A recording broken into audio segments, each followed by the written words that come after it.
What's going on, guys? What's going on, 27 Squad, and welcome back to another video. Today, I'm doing a little bit of a car video today, but it's going to be the same quality, same talking points that as if it was a regular video. I know a lot of people don't really like the car video. It's not very professional, right? Not very professional, but I don't know what time I'll be coming home today, and I really wanted to get this video out because I have to do the Undrafted Analyst podcast upload today and then upload it the parts of it, so that might take a while to do. So I figured I have time right now during my break.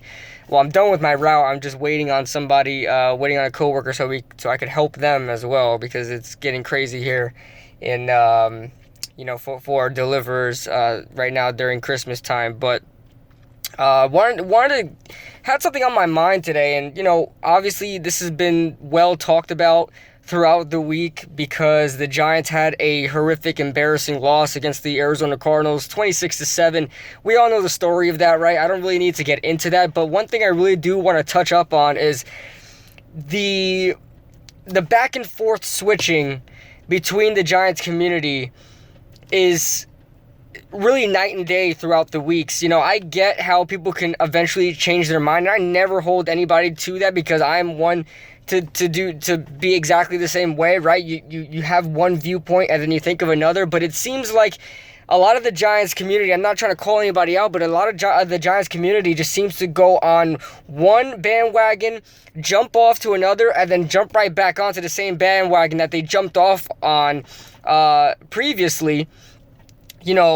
When the Giants were 0-5, right, this season, and then eventually 1-7, a lot of people were just calling for Gettleman's job. The tank for Trevor cult, as I call them, were running rampant throughout Twitter and Giants, Giants social media.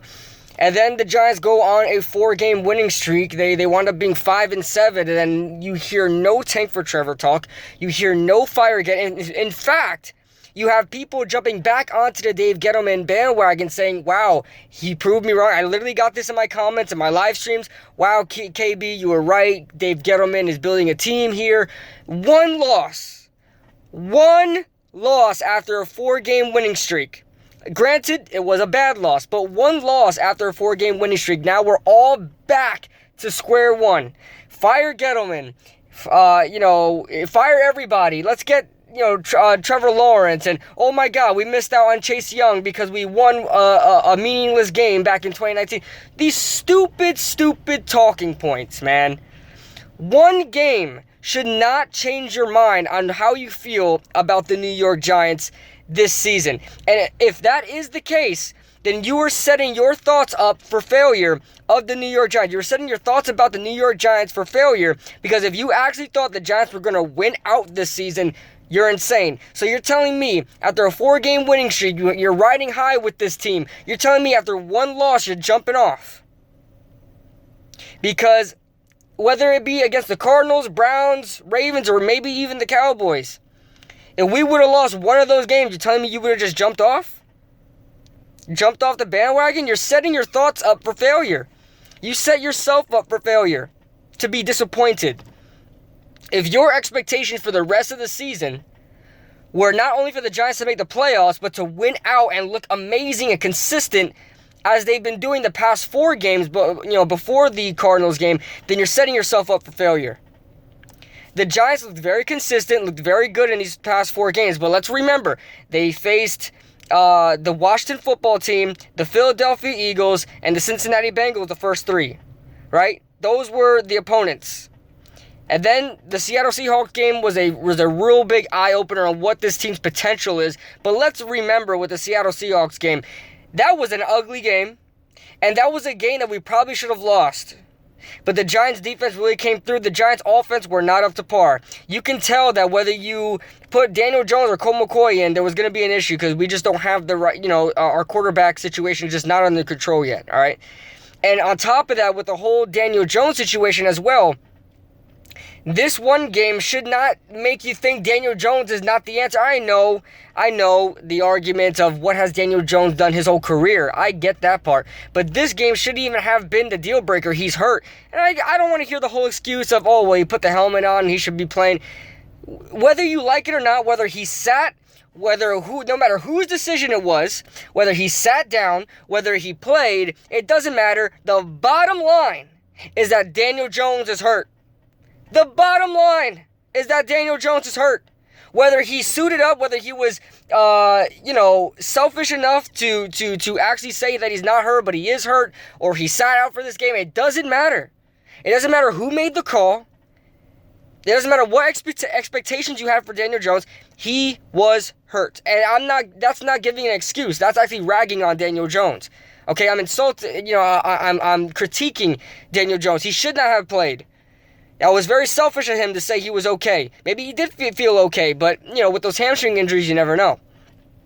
To say that Daniel Jones is not the future of the NFL, future of the New York Giants, that's debatable and that's fine. But if you're going to point to this game against the Arizona Cardinals and point to this game and say this is why he's not the future of the New York Giants, then you just don't know what you're talking about. Either that, or you're really reactionary, you're really emotional about this loss, because that's the only thing I could draw up to. Now, you guys can share this on Twitter, share this with all your friends, everybody that's thinking a certain way. I'm here to put everybody in place. I want everybody to not think on one accord. It's always good to disagree, but it's always good to see both sides as well. And I know there's a lot of, even on both sides of the spectrum, there's a lot of people that don't want to listen to other opinions. So I'm just here to set the record straight. This one game should not change the way you think about the New York Giants and should not change the way you think about Daniel Jones. This guy was hurt. He was throwing off his back foot all game. You could tell he could not move in the pocket. He was like a penguin back there, wobbling around. He reminded me a lot of Eli Manning's last days. It's not a shot at Eli Manning. Just Eli Manning in his last days was not effective, and the offensive line was not playing well. They both did not help the situation whatsoever. They didn't help each other at all. That offensive line back then when Eli played in his last days was not good, but Eli didn't do that offensive line any favors as well, because he just never moved in the pocket. So that being said, let me know your thoughts in the comment section below, guys. I apologize if I went on a little rant here, but had to do it because I'm seeing a lot of nonsense in the Giants community, and we're really looking like an Eagles community or a Cowboys community. We're all just going against each other. We were never like that, man. Even back, like, some of our worst seasons, 2017 was probably the worst season I can remember as a young Giants fan.